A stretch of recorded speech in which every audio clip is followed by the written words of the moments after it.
அம்மாவுக்கு பாடுகிற தாலாட்டிது தாயே, வாழ்க்கையில தேடுகிற வெளிச்சமெல்லாம் நீயே. தாய்மடிதான் தாய்மடிதான் தாய்மடிதான் தொட்டில், அம்மாவோட கிழிஞ்ச சேல சோகம் வருமா பட்டில், வருமா பட்டில். ஆராரோ ஆரிராரோ தாயே, ஆராரோ ஆரிராரோ.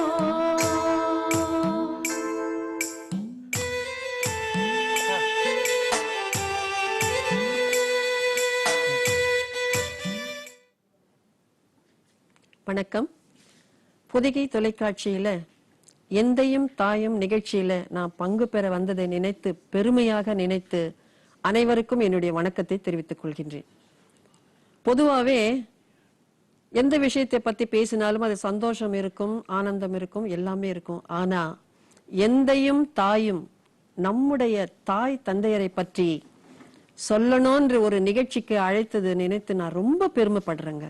இது மாதிரி சந்தர்ப்பம் யாருக்குங்க அமையும்? இந்த நிகழ்ச்சியிலே நான் நேயர்களாகிய உங்களுடன் என்னுடைய அனுபவங்களை பகிர்ந்துக்கலாம்னு நினைக்கிறேன். உதாரணமா சொல்ல போனா, இந்த பூமியிலே பிறப்பதற்கு காரணமாக இருப்பவர்கள் தாய் தந்தையர் தான். அவர்கள் வளர்க்கிறார்கள், எல்லாம் செய்யறாங்க. இதுல நிறைவு எல்லாமே இருக்கும், எல்லாமே சரிசமமா இருக்கும். துக்கம், சோகம், சந்தோஷம் எல்லாமே இருக்கும். ஆனால் ஒவ்வொருவருடைய வாழ்க்கையிலே இருக்கிற அனுபவங்களை பகிர்ந்து கொண்டால் அப்பொழுதுதான் தெரியும் இவர்கள் எப்படி வளர்ந்தார்கள் என்று. நான் அடிப்படையிலே பாடகியாக இருக்கின்றேன். இந்த பாடகியாக இருப்பதற்கு என்னுடைய தாய் தந்தையர்கள் முக்கிய காரணம். என்னன்னு கேட்டீங்க சொன்னாக்கா, என்னுடைய அதாவது என்னுடைய தாய் தந்தையர்கள் குடுத்தனம் இருந்தது, ஒரு ஒன்று குடுத்தனத்துல இருந்தாங்க. எனக்கு ஞாபகம் இருக்கு, என்னுடைய 5வது வயதுல ஒரு சின்ன வீடு இருக்கும், சுற்றுற குடுத்தனக்காரர்கள்லாம் இருப்பாங்க. ரொம்ப சந்தோஷமா எங்க அம்மா கொஞ்சம் மாநிறமா அந்த பழைய கால நடிகை சாவித்திரி மாதிரி இருப்பாங்க, சுருட்ட முடியோட ரொம்ப அழகா இருப்பாங்க. கொஞ்சம் கருமையா இருந்தா கூட எங்க அப்பா நல்லா சிகப்பா இருப்பாரு. அவர்களுடைய திருமணம் நடந்தது வேறு விஷயங்க. ஆனா அந்த ஒன்று குடுத்தனத்துல அழகா ஒரு சின்ன வீடு, முதல்ல இந்த சமையல் அறையெல்லாம் இருக்கும். நாங்க எப்பவும் விளையாட்டும் இதுவுமா இருப்போம். எங்க அம்மா ஒரு கிணத்தடி ஒண்ணு இருக்குங்க, அங்க நின்னுகிட்டு பாடிக்கிட்டு இருப்பாங்க. இந்த பாட்டை கேட்டு கேட்டு கேட்டுதான் என்னுள்ள அந்த பாடணும்ன்ற எண்ணமே வந்தது. இந்த எண்ணத்தை வளர்த்து கொண்டே இருக்கும்போது எங்கள் குடும்பம் ரொம்ப 28 வயசுல எங்க அம்மா ஒரு பெரிய சோதனையை சந்திக்க நேர்ந்தது, என் தாயும் தந்தையும். எங்கப்பா சிறிய அந்த வருமானத்துல குடும்பம் செட்டா நடத்திட்டு இருந்தாங்க. எந்த பண்டிகை விட்டு வைக்கல. நாங்க ரொம்ப ஆனந்தம் விளையாடும் வீடு அந்த மாதிரி நாங்க இருந்தோம். எனக்கு நல்லா ஞாபகம் இருக்குங்க. பள்ளிக்கூடம் போறது, என்ன அனுப்புறது. எங்க அம்மா வெளியில வர மாட்டாங்க. எங்க குடும்பத்துல சொல்லுவாங்க, பெண்கள்லாம் ரொம்ப வெளியில வரக்கூடாது, கம்பி வச்ச ஜன்னல் வழியாதான் எட்டி பார்க்கணும்னு சொல்ல கேள்வி. அதே மாதிரி எங்க அம்மா வாசப்படியை தாண்டி வெளியில வந்தது இல்லைங்க. அப்பவே எதுவா இருந்தாலும் எங்க அப்பா வாங்கின்னு வருவாரு, பக்கத்துல இருக்கிறவங்க எல்லாம் வாங்கி கொண்டு கொடுப்பாங்க. இப்படி குடுத்தனம் நடத்திருந்த வீட்டுல என்னை பள்ளிக்கூடம் சேர்த்தது கூட பக்கத்து வீட்டுல இருக்கிற ஒரு அக்கா தான் எடுத்துன்னு போய் சேர்த்தாங்க. சரியா பேரு சொல்லல, என்னன்னு சொல்ல தெரியல, அப்படி சேர்த்து விட்டாங்கன்னு வச்சுக்கோங்க. ஆனால் எங்களுடைய குடும்பத்தை இவ்வளவு அருமையா நடத்தின என் தாய்க்கு என்ன நேர்ந்ததுன்னு கேட்டீங்கன்னா, அவங்களுடைய 6வது குழந்தை பிரசவத்துல திடீர்னு மயக்கமாய் விழுந்துட்டாங்க. மயக்கமாய் விழுந்துட்டு என் தந்தைக்கு ஒண்ணும் புரியல. இதற்கு முன்னால நாங்க பள்ளி விட்டு, அதாவது ஸ்கூல் எல்லாம் முடிச்சுட்டு வீட்டுக்கு வருவோம். சாப்பாடு ஒரு அடுப்படியில இருக்கும், அந்த கரண்டி இருக்கும், அதை கிளறி இருப்பாங்க. அந்த கரண்டி அந்த சாப்பாடு புல்லா எங்க அம்மா மேல இருக்கும். எங்க அம்மா மயங்கி விழுந்திருப்பாங்க. இது எங்களுக்கு புரியாதுங்க. பக்கத்துல இருக்கிறவங்கள இந்த மாதிரி அத்தை, அப்பெல்லாம் பக்கத்துல இருக்கிறவங்களெல்லாம் இப்படி அத்தை மாமா அப்படிதான் கூப்பிடுவோம். வாங்க வாங்க வாங்க இங்க வாங்க, இந்த மாதிரி எங்க அம்மா விழுந்திருக்காங்கன்னு சொல்லி கூப்பிடும்போது, ஐயோ என்னமான்னு சொல்லி எல்லாம் தூக்கி விட்டு அதெல்லாம் தொடச்சு விட்டு டாக்டர் உடனே வீட்டுக்கு வருவாருங்க. டாக்டர் வீட்டுக்கு என்ன சொன்னான்னு கேட்டு, இது இல்ல சாதாரண மயக்கம் தான், சரியா போயிடும்னு. இப்படியே அடிக்கடி நான் நிறைய முறை நான் பார்த்திருக்கேன்.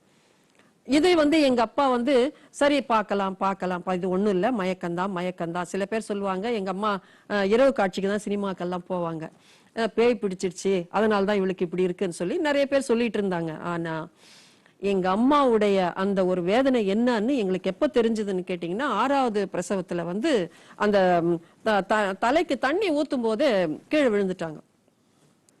அதே அந்த கீழே விழுந்த வேகத்திலேயே அப்படியே ஆம்புலன்ஸ்ல வந்து எங்க அம்மாவை கூட்டிக்கிட்டு மெட்டர்னிட்டி ஹாஸ்பிட்டலுக்கு எடுத்துட்டு போனாங்க. அங்க வந்து உடனே இது என்ன சமாச்சாரம்னு தெரியல, நான் வந்து ஒரு லெட்டர் தரேன், ஜிஹெச்சுக்கு வந்து கூட்டிட்டு போங்க உங்க அம்மாவைன்னு சொல்லி அமிச்சாங்க. அப்பொழுதுதான் வந்து நரம்பியல் நிபுணர் டாக்டர் பி ராமமூர்த்தி, நான் சொல்றது 1958ங்க, ஜிஹெச் ஹாஸ்பிட்டல்ல அவர் வந்திருக்கார். அப்பதான் அவர் வந்து பெரிய ஸ்பெஷலிஸ்ட். அப்பதான் வந்து பி ராமமூர்த்தி டாக்டர், அவருடைய ஒய்ஃபும் இந்த பிரசவம் பார்த்த டாக்டரும் ஒன்னா இருக்கிறதுனால இவங்களுக்கு என்னன்னு கேட்க சொல்லி பார்க்கும்போது இது வந்து இப்பவே கண்டுபிடிக்க முடியாது, இது மாதிரி ஒரு சாதனங்கள்லாம் அப்ப கிடையாது, விஞ்ஞான முன்னேற்றம் கிடையாது, நீங்க அட்மிட் பண்ணுங்க, நிதானமா தான் கண்டுபிடிச்சு சொல்ல முடியும்னு சொன்னாங்க. நான் வந்து சின்ன, எனக்கு ஒரு 5 வயது இருக்குங்க, என்னுடைய தங்கை வந்து ஒரு 3 வயது, என் தம்பி வந்து 2 வயசு. அவனை நான் இடுப்புல வச்சுக்க, இந்த கையில இவளை பிடிச்சிக்க, எங்களை வந்து வாசல்ல இருக்கிறவங்க பார்த்துக்கிட்டு இருந்தாங்க. ஆனா எங்க அப்பா வந்து வேலைக்கும் போய்கிட்டு எங்களையும் பார்த்துக்கிட்டு அந்த ஆஸ்பத்திரிக்கும் போய் என்ன செய்யற என்ன என்ன என்னன்னு கேட்டுக்கிட்டு டெய்லி பைத்தியம் பிடிச்ச மாதிரி போவாருங்க. இதெல்லாம் எனக்கு தெரியாது. ஆனா இப்ப கொஞ்சம் கொஞ்சமா அவருடைய கஷ்டமெல்லாம் கண்ணில் வரும்போது எனக்கு நினைச்ச கண்ணில் அப்படியே கண்ணு கலங்குதுங்க. அவர் வந்து அந்த அளவு அவர் வந்து நேரா போவார், அங்க பாப்பாரு, அங்க இருந்து இங்க வருவார், இப்படி எல்லாம் வராரு. ஆனா கடைசியில அதை கண்டுபிடித்தது 1 வருஷம் கழிச்சு தாங்க கண்டுபிடிச்சாங்க. தலையை மொட்டை அடிச்சு, தலையில ஏதோ ப்ராப்ளம் சொல்லிட்டு தலையை மொட்டை அடிச்சு, அதற்கப்புறம் தினமும் 7 பாட்டில் அந்த மண்டையில குத்தி குத்தி குத்தி அந்த தண்ணீர் எடுப்பாங்களாம். எங்க அம்மா முருகா முருகா முருகான்னு கத்தி கட்டில இருந்து கீழே விழுந்துருவாங்களாம். அந்த கட்டில சங்கிலியால போட்டு கட்டி வச்சிருப்பாங்களாம். ஒரு நாள் வந்து எங்களை கூட்டிட்டு போனாங்க எங்க அம்மாவை பாக்குறதுக்கு. எனக்கு அதனுடைய இது தெரியலைங்க சத்தியமா. எங்க அம்மா வந்து அந்த சங்கிலியில கட்டி படுக்க வச்சிருந்தது எனக்கு தெரியல. நான் ஏதோ போய் பாக்குற மாதிரி அப்படியே பார்த்துட்டு உடனே பசங்களை கூட்டிட்டு நான் வந்துருவேன். என் தங்கச்சி எங்க உறவினர்கள் எங்க தெரிஞ்சவங்க தான் எங்களை கூட்டிட்டு போவாங்க, நான் வந்துருவேன். ஆனால் இதை கண்டுபிடிப்பதற்கு ஒரு சாதனம் விஜய் ஹாஸ்பிட்டல்ல வந்திருக்கு.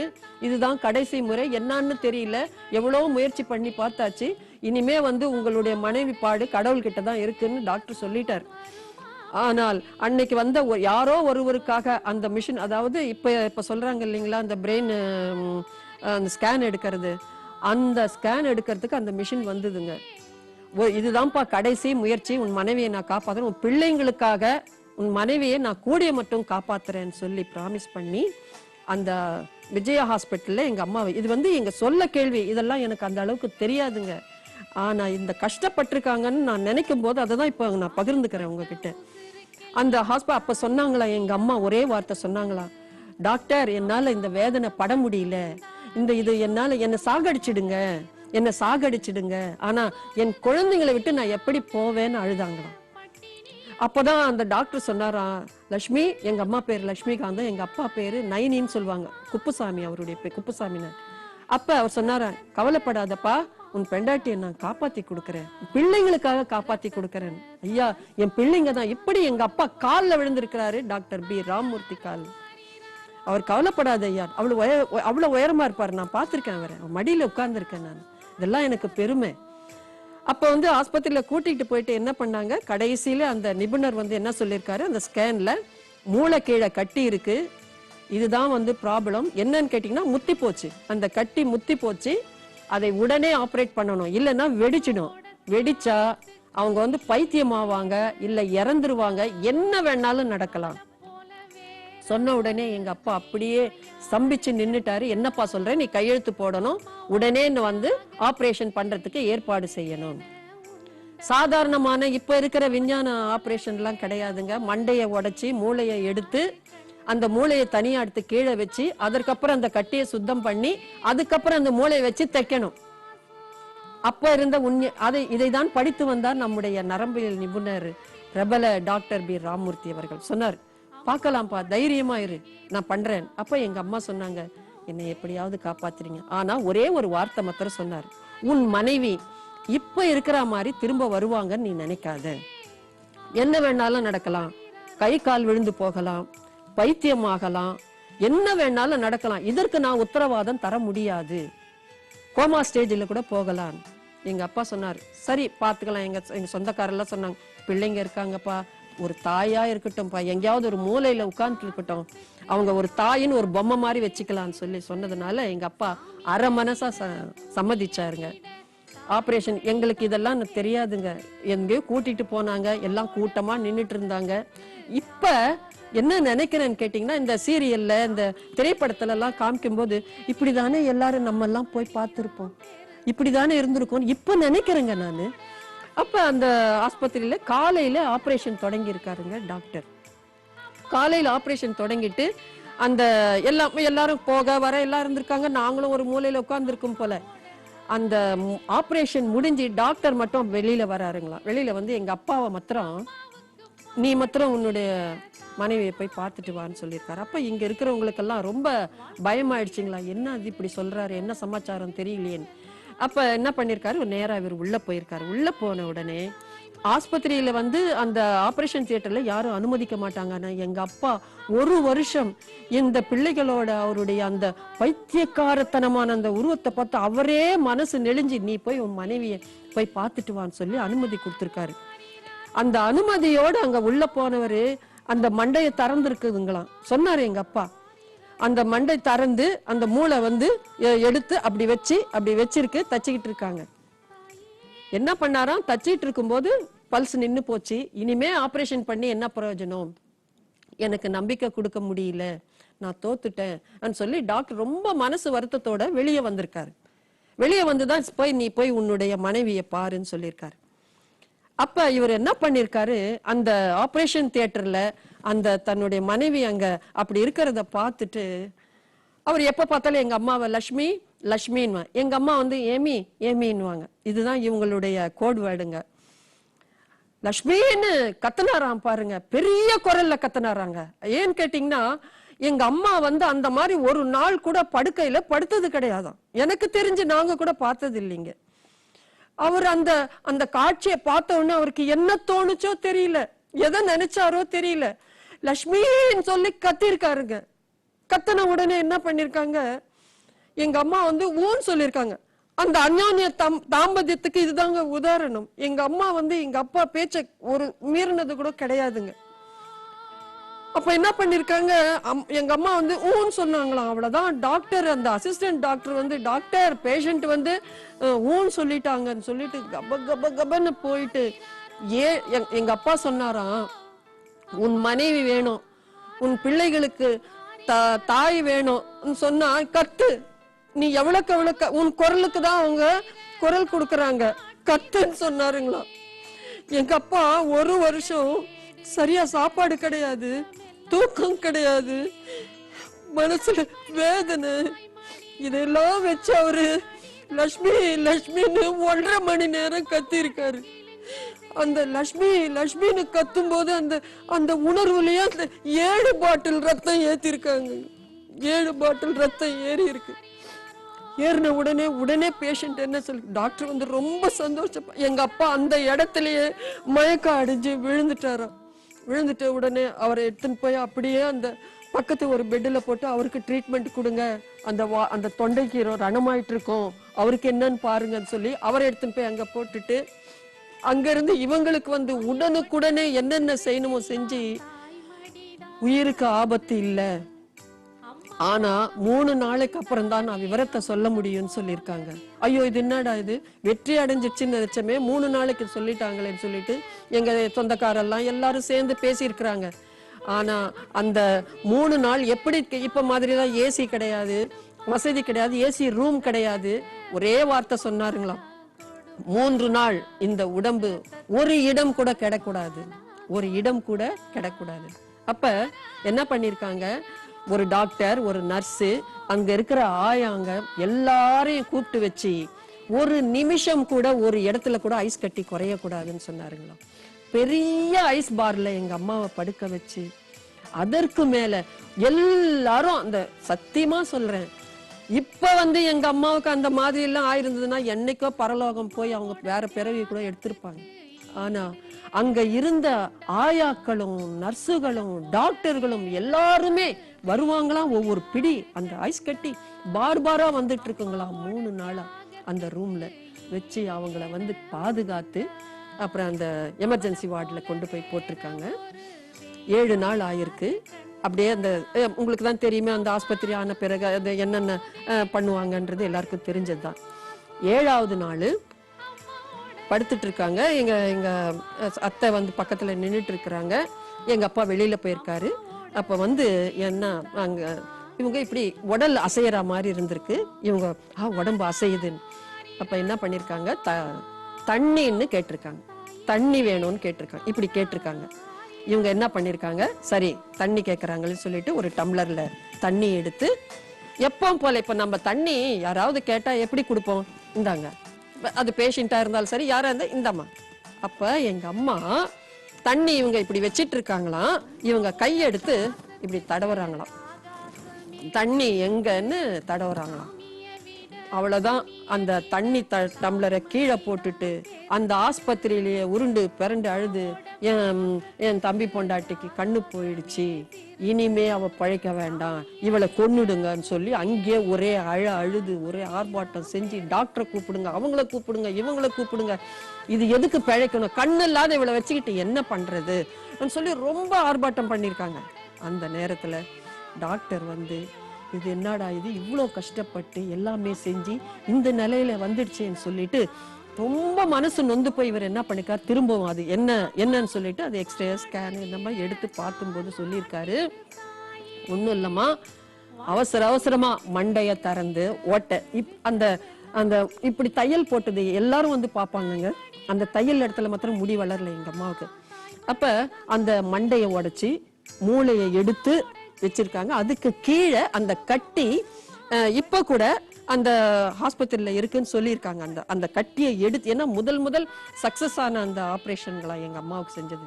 அந்த அந்த கட்டியை எல்லாம் எடுத்து தொடச்சி அதை வைக்கும் போது அவசரமா அந்த டைமோட அந்த மூளையை வந்து அங்க செட் பண்ணணுமேன்றதுக்காக பண்ணும்போது அந்த நரம்பு வந்து கண்ணினுடைய நரம்பு வந்து அதுல போய் மடங்கி போயிட்டு இருக்கு. இனிமே ஒண்ணும் செய்ய முடியாது. அதான் சொன்னாரு, அதான் டாக்டருக்கு சொன்னாரு, ஏற்கனவே நான் தான் சொன்னேனேப்பா, ஆனா கவலைப்படாத, ஒன்னும் பாதிப்பு இல்ல, எக்மோர் ஆஸ்பத்திரியில உனக்கு சரியான இந்த கண் கொஞ்சமாவது தெரியறதுக்கு நான் ஏற்பாடு பண்றேன், நீ அழாத, பார் உன் பிள்ளைகளுக்கு தாயை காப்பாத்தி கொடுத்துட்டேன் பாத்தியான். எங்க அப்பா கால்ல விழுந்து அழுத அழுகைக்கு கொஞ்சம் கூட, அதுதான் சொல்வார் அந்த டாக்டர் ராமூர்த்தி சார் என்ன பார்க்கும்போது, ஏமா நீ நைனா எட்ட ஏழ்ச்சின்னு எடுத்துச்சுனா சொல்லி என்கிட்ட எனக்கு நல்லா ஞாபகம் இருக்கு. அவர் என்ன மடி மேல உட்கார வச்சு, சுசிவா மீ அம்மா பாகை போயிந்தி, ஆனா நீ ஒண்ணு பண்ணணும், உங்க அம்மாவை 1 வருஷத்துக்கு இங்க கூட்டிட்டு வரணும், காலையில வந்து இன்ஜெக்ஷன் போட்டு மாத்திரைகளை வாங்கிட்டு போகணும், நீ தான் அதை செய்யணும் என்கிட்ட சொன்னாருங்க. ஆனா எங்க அதெல்லாம் முடிஞ்சு எங்க கூட்டிட்டு போறதுன்னு போது தனியா கொடுத்தனது இருந்திருக்காங்க. அப்புறம் எங்க சொந்தக்கார் வந்து, எங்க வீட்டுல ஒரு வீடு இருக்கு, நீங்க வாங்கன்னு சொல்லி கூட்டிட்டு வந்தாங்க. அதாவது இவ்வளவு கண் தெரியாம நல்லா போன எங்க அம்மா கண் தெரியாம வீட்டுக்கு வந்தது எனக்கு ஒண்ணுமே, அவங்களுக்கு கண்ணு தெரியல, அவங்களுடைய நடவடிக்கை என்னன்னு எனக்கு தெரியல, ஆனா எங்களுக்கு எந்த விதமான பாதிப்பும் இல்லாம எங்களை வளர்த்தாங்க. இதுதாங்க என் தாய் வந்து எனக்கு செஞ்சது. இன்னைக்கு நான் இப்படி இருக்கிறேன்னு சொன்னா என்னுடைய தாயினுடைய தியாகங்க, அது தியாகம். 28 வயசுலயே வெளி உலக தொடர்பு எதுவுமே கிடையாது அவங்களுக்கு. டாக்டர் சொல்லிட்டாரு, இந்த கை வந்து பிடிப்பில்லை, கையினுடைய நரம்பு இப்படி தொளதொளந்தான் இருக்கும், ஒரு கரண்டியால கூட அதாவது கிளற முடியாது, நீங்க பிடிச்சிட்டு போறதான இந்த காலுக்கு பலம் கிடையாது, எங்காவது போறதா இருந்தா இந்த கையில நீங்க தான் பிடிச்சுக்கிட்டு நீங்க போகணும் வரணும். அதே மாதிரி ரொம்ப பழைய நினைவெல்லாம் எங்க அம்மாவுக்கு கொஞ்சம் கொஞ்சமா அது என்ன நடந்துச்சுன்றத தெரியாம போச்சு. நாக்கு வந்துங்க பேசும்போது நல்லா தெளிவா பேசுவாங்கங்க, அழகா பேசுவாங்க. அந்த ஒரு பாட்டு மாத்திரம் எனக்கு காதுலயே ரொம்ப அழகா இருக்கும். அந்த பாட்டை வச்சுதான் எனக்கே நானே பாட ஆரம்பிச்சேன். மாறாத சோகம் தானோ யாரோடு நான் சொல்வேனோ, வளம் பெரும் காதல் நிலையாகி போமோ. இது அவனுக்கு பிடிச்சிருக்கும் போல, சோகத்துக்காக இல்ல, அவங்களுக்கு மெலோடி பிடிக்கும் போல. அந்த பாட்டை தான் நான் பாடியது. அப்படிப்பட்டவர்கள் அந்த வாயில வந்து நாக்கு கொளறிதான் பேசுவாங்க. எது இருந்தாலும் என்ன இருந்தாலும் என்னுடைய தாயும் தந்தையும் எங்களுக்காக தங்களுடைய வாழ்க்கையா, எங்க அம்மா அவங்களுக்கு கண் போனது, உடல்ல நலிவு ஏற்பட்டது 28 வயசுல. அவங்க இறக்கும் போது சுமார் 65-68 வயசு இருக்குங்க. இதுல என்ன நடந்துச்சுன்னு கேட்டீங்கன்னா, இந்த மாதிரி இருக்கும்போது நாங்க ரொம்ப வேலை கிடையாது எங்க அப்பாவுக்கு. ஆனா இந்த ஏழ்மையில அந்த பழைய மாதிரியே, அந்த அவங்க கண்ணு தெரியாதவங்க மாதிரியே தெரியாதுங்க. ஆனா ஒண்ணே ஒண்ணு, அவங்களுக்கு என்ன தெரியுதுன்னு கேட்டீங்கன்னா, எதிர்க்க வரவங்க வந்து கொஞ்சம் நிழல் மாதிரி தெரியுமா, குரலை வச்சுதான் கண்டுபிடிப்பாங்க. நாங்க போய் அந்த இந்த வரைக்கும் நின்னா யாருன்னு கேட்பாங்க. அதே மாதிரி அவங்க வீட்டு வேலை செய்வாங்க பாருங்க. ஐயோ, நாங்கெல்லாம் எதுக்குங்க, பிரயோஜனமே கிடையாதுங்க. அதுல ஒரு பாகம் கூட கிடையாது. எங்க அம்மா உழைச்ச உழைப்புல, அவங்க செஞ்ச வேலையில நாங்க கால் தூசி கூட கிடையாதுங்க. அதே மாதிரி எங்க அப்பா வேலை இல்லை, வேலை போயிடுச்சு.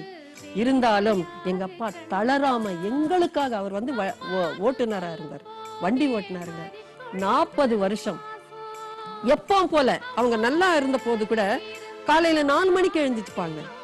அழகா எங்க அப்பாவுக்கு காப்பி போட்டு கொடுத்து அவர் வேலைக்கு போயிடுவாரு. ராத்திரி எங்க அப்பா 11 மணி வரைக்கும் வரும்போது எங்க அம்மா வாசல்ல நின்னுட்டு இருப்பாங்க.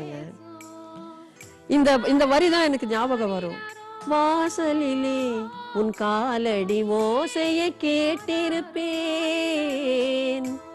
வந்தவுடன் உன் ஆசையில் முகத்தை பார்த்திருப்பேன். ரொம்ப நல்ல வரிகள் அது. இத நான் எங்க அம்மா அப்பா மூலமா நான் பார்த்திருக்கேன். என்ன அழகா வருவாரு, கேட்பாரு, என்ன லட்சுமி போன்செஸ்டியா, சாப்பிட்டேங்க, சாப்பிட்டேன், சரி வா வான்னு சொல்லிட்டு அங்க இருந்து நேரா உட்கார்ந்துப்பாங்க, சாப்பிடுவாங்க. 11 மணி வரைக்கும் அவங்க என்ன பேசுவாங்க அதெல்லாம் வந்து வேற விஷயங்க. எப்படி அவர்கள் வாழ்க்கை நடத்தினாங்கன்னா, எங்களுக்காகவே தன்னுடைய வாழ்க்கை தியாகம் பண்ணாரு. எங்க அப்பா வந்து எங்க போகணும், பிள்ளைங்க ஒருவேளை பட்டினியா இருக்க கூடாதுன்னு.